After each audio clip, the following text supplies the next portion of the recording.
जो जानकारी मिल रही है कल से जो चार्ज है वो बढ़ने वाला है H1B वीज़ा के लिए, किस तरीके से देख रहे हैं? मुझे तो ये एक सही स्टेप नहीं लग रहा है, क्योंकि जिस हिसाब से रोज़गार वाली बात है, मुझे लगता है कि रोज़गार जो है वो कम हो जाएगा।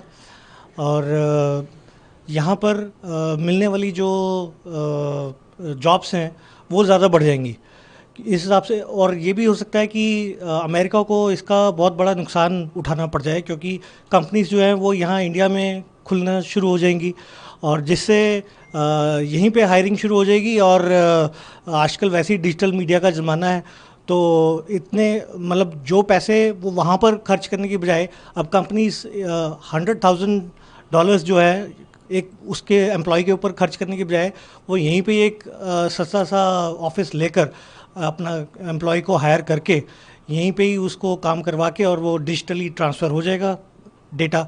उस हिसाब से तो मुझे नहीं लगता कि इनको फ़ायदा रहेगा अमेरिका को। अमेरिका ने H1B वीज़ा पर जो चार्ज है वो $1 लाख कर दिया है, यानी कि 88 लाख रुपए अप्रॉक्स। हालांकि ये जो पहले चार्ज था 1 से 6 लाख रुपए हुआ करता था, कल से इम्प्लीमेंट करने की बात कही जाए, किस तरीके से देखते हैं स्टेप? देखिए, मैं रिटायर्ड गवर्नमेंट ऑफिसर हूँ।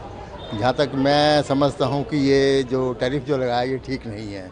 इससे क्या, जो हमारे यहाँ जो आईटी इंजीनियर जो हैं, जो बाहर जाकर जो काम करते हैं, इसमें अमेरिका का नुकसान है, इंडिया का नुकसान नहीं है। अब जो लोग बाहर जाते थे, जितना पैसा वो नहीं दे सकते हैं, तो यहाँ अपने आप ऑफिस खोलेंगे, यहाँ काम करेंगे, तो इंडिया की प्रोग्रेस जो और ज़्यादा होगी।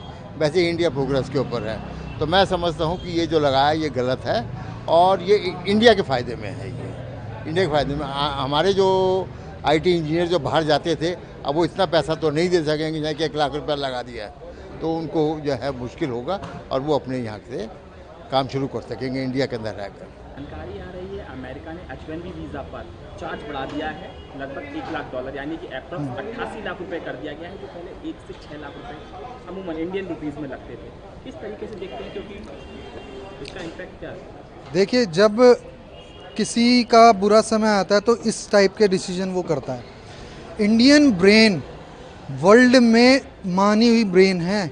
हमारे देश के कॉरपोरेट्स और जो बड़े बड़े लोग हैं, बड़े बड़े जगह पर बैठे हुए हैं, जैसे आप सुंदर पिचाई को लीजिए, और भी बड़े बड़े कंपनीज के सीईओ हैं, जिन्होंने ट्रेड उन देशों का डबल ट्रिपल किया अपने दिमाग से, अपने टैलेंट से। और इसमें मेरे को लगता है हमें कोई लॉस नहीं है। हमें लगता है ये अमेरिका का सबसे बड़ा ड्रॉबैक वाला डिसीजन है कि आपने इतना इस पे पैसा बढ़ा दिया है। इससे क्या होगा, हमारी जो ब्रेन बाहर जाती थी, आउटसोर्स होती थी, वो इंडिया में अब काम करेंगे। और जब अब इंडिया में काम करेंगे तो बट ऑब्वियस आज हमारी जो अर्थव्यवस्था है एक दिन आने वाले समय में अमेरिका के बराबर आकर खड़ी हो जाएगी। और फिर भी अगर और देशों में भी अगर इस कारण से, इस डिसीजन से और देशों में भी अगर हमारे देश का एक टैलेंटेड व्यक्ति जाता तो और दूसरे देशों को ज़्यादा फायदा होगा। ये तो सेटबैक जो है सीधा सीधा अमेरिका के लिए है।